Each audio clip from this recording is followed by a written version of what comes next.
Okay, hi guys. So continuing on the tutorial. So the next thing is to drop the mesh. So you can just double click on the mesh and then wait for it to open. I think I should post it here, so no waste time. Okay. So once it has loaded completely, so you can just so you can view it well. So come here, change this to fluid. I think it was marketing, but just try and change it to fluid. Yeah. So rename also if you can, so you don't waste your time when you are working. So this is the air domain, and then rename this too. So this is the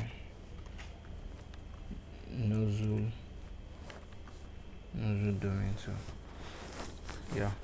Uh, Next thing is to create the boundary condition. Edge. So you use the edge selection. Select this edge around there. Press N. So this is a tool. So this is a tool. Okay. So you can hide this now. There's a reason why I'm hiding, because we have merged the geometry. So if we don't name this as a wall, so the fluid will just enter through there. So it won't pass through here. So just though it's just this two that are important, but can always add this to the um, to all the vertical horizontal. So you name it. Right click on the screen or press N. Create name selection. Yeah. So we'll name that one as the nozzle.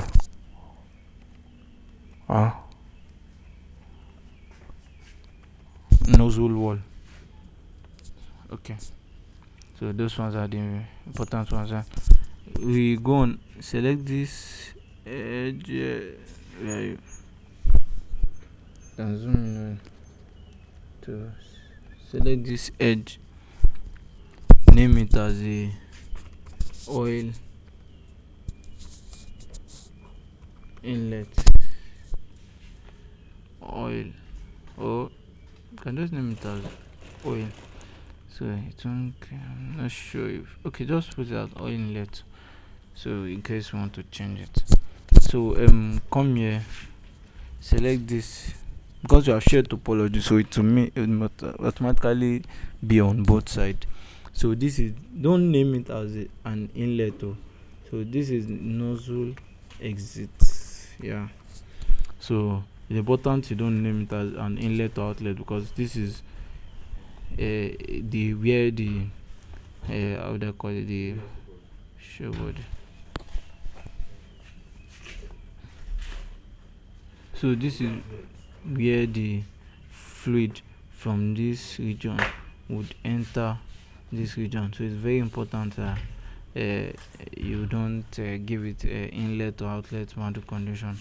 So then the okay, second to the last, this place they are the pressured air inlet. So let's just say air inlet. Okay. And then finally the outer outlet. So this is the main outlet. So yeah. So this is everything that you need to do here. So next thing is actually to create the mesh. I don't know, but first change this to CFG. Yeah. So the mesh will be dependent on you. So you can also check for the mesh. What do you call it? Yeah, you can check for the quality, so you can see how good your mesh is and whatnot. So let's say 2 mm. I think it's with 2 cool as what. Let's see. Generate. But this is just an unstructured mesh, so you might need to create a good mesh around this body, because especially because of this circle here and this spot. So basically, yeah, it takes time maybe to, yeah, for this. So depending on your system, I think 5 mm should work, but you can also just keep on playing around with it. So I'm going to pause here now once it's done. So okay, so it has meshed completely. I think this one doesn't look fine enough, yeah, but you can always reduce it and play around with the values, huh? So just a tutorial. So this is where we stop for now, so you can just close it and then you can save it. So thank you for watching.